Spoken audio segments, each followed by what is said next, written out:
और मेरे सभी सम्मानित साथियों, मैं सबसे एक बात पूछनी चाहता हूं, अगर इस कमेटी ने आप लोगों को जागरूक करने का काम करा है तो अच्छा करा है या बुरा करा है, ये बताइए मेरे भाइयों।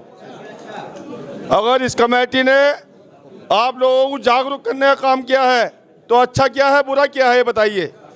देखिए, ये तो हमारे दिलों की बातें हैं।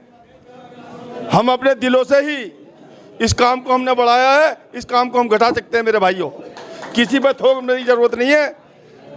अल्लाह का शुक्र ये है, मेरठ की बस्ती में देखिए, सलाम है मेरठ की बस्ती वालों को। क्यों? छोटे छोटे शहर, छोटी छोटी बस्तियों में कई कई पीड़बाजी हो जाती हैं, लेकिन अल्लाह का शुक्र ये है 60-70 हज़ार की आबादी होते हुए भी हमारे यहाँ पीड़बाजी कुछ नहीं है। कोई किसी के यहाँ जा रहा, कोई पाबंदी नहीं, कोई किसी को बुला रहा, कोई पाबंदी नहीं। तो ये अल्लाह का शुक्र है हमारे यहाँ। और मेरे भाइयों, आपसे कुछ बात पूछनी चाहता हूँ मैं। अगर परिवार में 5 बच्चे होते हैं तो 5 का मिजाज एक सा नहीं होता। अगर बच्चा पैर पे लैट्रिन करेगा तो काटोगे या साफ करोगे, ये बताइए मुझे। साफ ही करना पड़ेगा। हमारे समाज में फैली हुई बुराई है, एकदम खत्म नहीं हो सकती कोई भी चीज़, इलाज कराना पड़ता है। अगर बुखार हो गया तो खांसी हो गई, खांसी हो गई तो टीबी बन गई, और टीबी बनने के बाद कैंसर बढ़ गया तो एक कैंसर है हमारी समाज के अंदर। ये इस फैले हुए कैंसर को इलाज करना होगा। मेरे भाइयों, मैं आप सबसे अपील करता हूं, अल्लाह के वास्ते एक रोटी कम खाइए, मगर अपने बच्चों को तालीम पे लाइए। देखिए, अगर हम अपने बच्चों को तालीम दिलाएंगे, अच्छी से अच्छी शिक्षा दिलाएंगे, डॉक्टर बनाने का काम करेंगे, ऐद करो आप सब लोग, हम अपने बच्चों को अच्छी अच्छी तालीम देने का काम करेंगे। डॉक्टर भी हम बनाएंगे, वकील भी हम बनाएंगे, और इंशाल्लाह इंजीनियर भी हम बनाएंगे, और डीएम और कलेक्टर भी हम बनाएंगे। मेरे भाइयों, आप सबसे अपील है, अल्लाह के वास्ते, हम अल्लाह को भी नाराज कर रहे हैं और अपनी कौम को भी नाराज कर रहे हैं। क्या वजह है? 1000-1000 500 रुपए किलो की आइटम हमने चुटकी मारी और फेंक दी। अल्लाह के वास्ते तुमसे अपील करता हूं मैं, खाना जितना खाएं उतना प्लेट में उतारें और बर्बाद करने का काम ना करें मेरे भाई। ये मेरी आप लोगों से अपील है।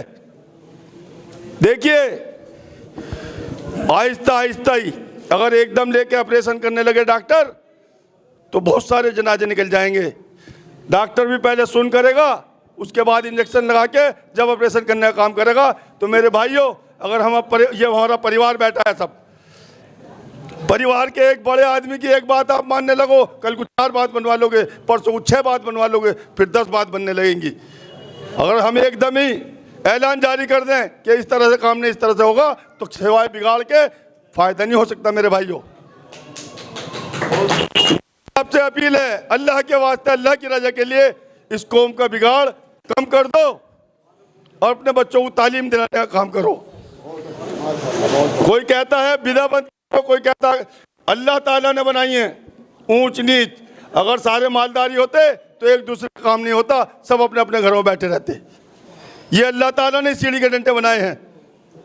अल्लाह ताला ने फर्स्ट, सेकंड, थर्ड, ये बातें अल्लाह ताला के यहाँ से है, हमारी कोई बात नहीं है। और जब अल्लाह ताला चाहते हैं तो फायदा भी होता, और अल्लाह चाहते हैं तो नुकसान भी हो जाता है।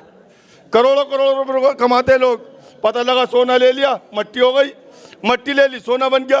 ये तो अल्लाह के हाथ है, अल्लाह ही फायदा करेंगे, अल्लाह ही नुकसान करेंगे। तो मेरे भाइयों, आपसे तो सिर्फ मेरी अपील है, हाथ जोड़ के देखिए, तनस में कोई बात न ले जाएं, हम सब भाई हैं, बुजुर्ग हैं, दोस्त हैं। तो अल्लाह के वास्ते इस काम को बना के ले जाइए, और आने वाली 26 तारीख में जो फैसला कौम करेगी, हम सब उस फैसले को मानेंगे। अस्सलाम वालेकुम।